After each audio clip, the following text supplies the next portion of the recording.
Hi, my name is Lilius, and welcome to the Solar Ovens exhibit. Here we look at how much power we can get from ordinary light. In places where people don't always have electricity or access to fuel, the sun is often a great replacement. But the sun's energy needs to be concentrated in order to use it for cooking. Let's move the mirrors so we focus as much energy as possible on the meter.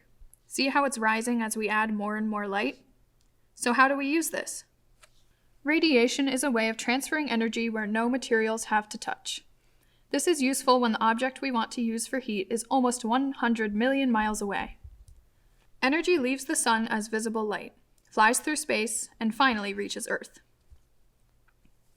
This energy warms up our planet as it is absorbed by material here on Earth.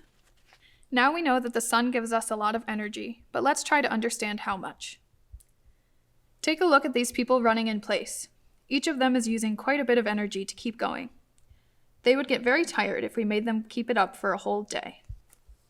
And yet it would take 5 people working that hard all day to make as much energy as the sunlight that falls on just 1 square meter in New York, or up to 10 people for the sunlight that falls on a square meter in parts of Arizona. We use radiation in lots of forms of cooking, notably in toasters and microwaves. Each heats up the food inside them without ever touching them by using radiation. Solar radiation is most useful as a cooking method in places where electricity or fuel is hard to find, but it works just as fine. Even if you don't use a solar oven, the energy you use in your electric appliances might come in part from solar radiation, so you use the sun to cook too. Thanks for learning with us today, and make sure you check out the rest of the exhibit.